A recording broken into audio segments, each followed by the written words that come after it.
One of the retreats that I lead is called the Path of Love. Very beautiful, amazing retreat, and it's in, I think, 16 different countries now. And what it offers is that meeting of the psychological and the spiritual. So it meets you where you're at. The age ranges, I think I have worked with people in the Path of Love from 17 to 84. And so it is across the board, and different generations, of course, but also different cultures and different walks of life. We have initially an interview. You would come if you were interested, something isn't quite working in your life, or you want to experience more, or there are specific kind of issues holding you back in relationships, in career, in your social life, in your spiritual life, whatever it might be. The Path of Love has this container and capacity to hold whatever you're showing up with. So you would do an interview with one of the facilitators, one of the leaders, and you would get to express where you feel you're at and why you think a process like Path of Love could meet you there and be beneficial. And so once you're through the interview, which is really just a process to see if this is the right process for you in your life, you get to join 30, 40 participants. And I think the wonderful thing about Path of Love is we have also the equivalent number of staff. And the staff are core to the process. They have done the process. Most of them are volunteers, and they come back to deepen what they found, which is in and of itself testimony, but also to be of service. And then they're really holding a space that is based on the love of the truth, and the love of the truth from that core, essential, authentic space. And then we have core staff who are therapists with assistants, and we break you up into smaller groups of 10, 11, 12, depending on the configuration. And the opportunity is that you get to stand in what is salient for you. And the structure of Path of Love is that it builds on itself each day. So we are starting with a real deep grounding so that people can really anchor themselves and get to speak in front of crowds or their particular group and the staff in a way that really is truthful to themselves and where they are at. And in that space, they're witnessed. And when we're witnessed, something melts. And as the days go on, we get to look at deeper, more integral aspects, which might kind of represent the negative aspects of our life and our life experience. And in so doing, as those days are accumulating, the masks are melting. And that we have presented to the world starts to become an idea of the past. And something more genuine comes through. Something more raw and innocent comes through. The sensitivity of your being. And when you get to feel that you can be in that space and not be attacked and not be judged, there is something fundamental that becomes an innate quality that is yours. Because you get to realize that you've been hiding is perhaps the most powerful part of who you are. And so the invitation is to realize that we run away from is actually so much more encompassing in a way that is really helping your profundity, your potential. And being seen in that true light is something no one can take away from you. And then you get to understand what it means to be held by something bigger than you. And that happened by turning in towards yourself and allowing the vulnerability, the sensitivity to show up. And as it shows up, this crazy thing of this true empowerment, this true embodiment surfaces. And you get to be realized, let's say, in your own actualization, your own actualized self, your own full expression, without pretense, without performing. And no one can take that away from you. When you've been witnessed in that way, you can't undo it.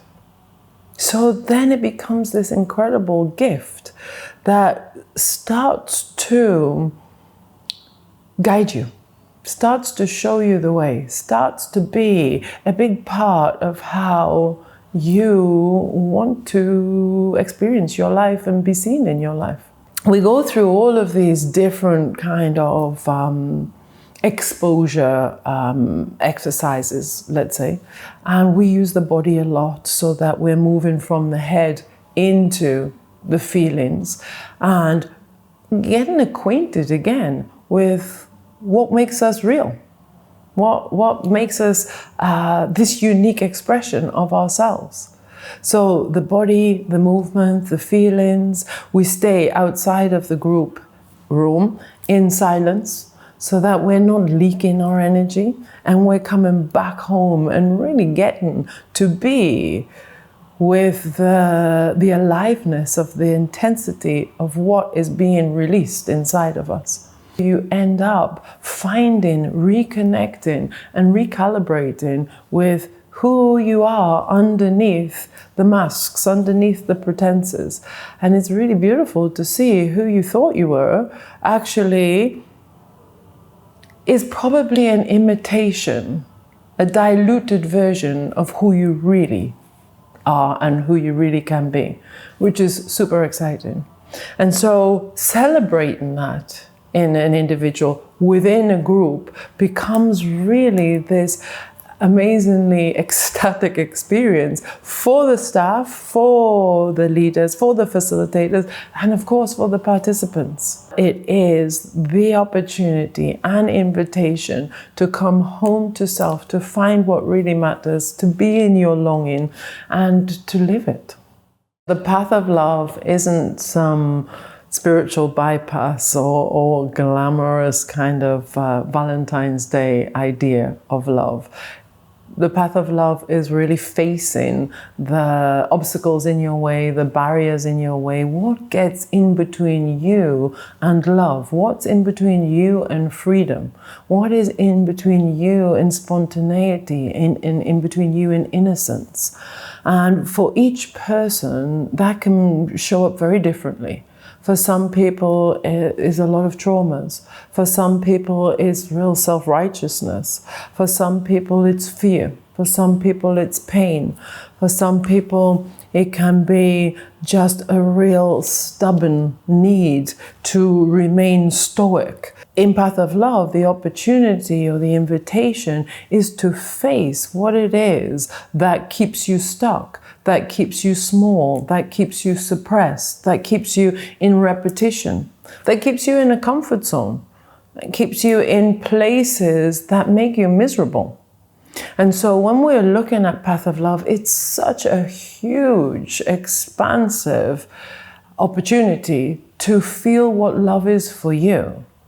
And I think if I look at it, for me, it's about freedom. It's about really aligning with my own longing, which is significance, which is about aligning with the mystery. You know, but that's different for everybody. And to get there, you do have to face some hard obstacles, things that have been there for life, that you have thought have always identified you. Many of us are fixated in those ways. Many of us just think, this is how it is for me for the rest of my life. And then we settle.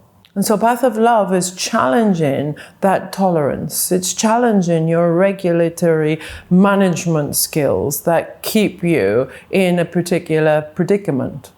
And so to do that, you will feel the intensity. There will be tears. There will be anger, frustrations. There will be these internal kind of discomforts. And you have to be willing to be with the discomfort.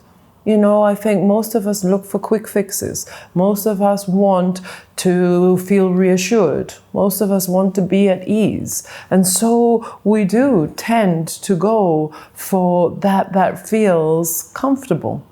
And Path of Love asks you to step out of that and to be in the dis-ease of what you are experiencing.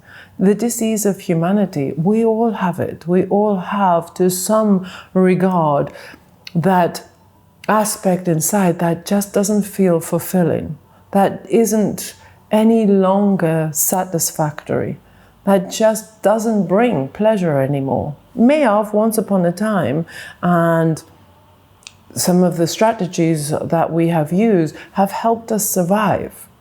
But we get to a certain point, many of us, where surviving isn't enough. And we want to step out of the survival comfort zone. And we want to feel that there is more, that there is possibility for fulfillment. There is that place where we can feel a deep tranquility inside, a harmony. And so in order to get there, it's almost like you've got to pass through the doors of survival, because they were never meant to be the place that we were to live. They were exactly that, surviving. And what is it like then to pass through the doors of surviving and really face what is in the way? Those taboo places, the shadow places, the dark places. That's the opportunity to discover the core attributes of who you are. And connect to them, face them, own them. Radical responsibility. This is who I am underneath. This is what shapes me. And I'm not going to look the other way anymore. I will take full responsibility for who I am, what has happened to me, all of my expressions, and allow that to metabolize inside of me. And once we digest some of those hard barriers and obstacles, then we don't have to keep pressing them into the corner. I sometimes feel like the obstacles are like being in a swimming pool with a beach ball, and we're pressing them down and pressing that beach ball under the water. And to press it under the water, we have to have contact with it. So that we're resisting will always persist. And so freeing the beach ball is what we're doing. And we're looking at this beach ball floating in front of us. And when we look at what it is we've been running from, it becomes something that melts, or something that we can integrate, and something that makes us even more whole. So the Path of Love is very much a journey of facing that we resist, that we are intolerant of, that triggers us. All of those aspects that are frightening.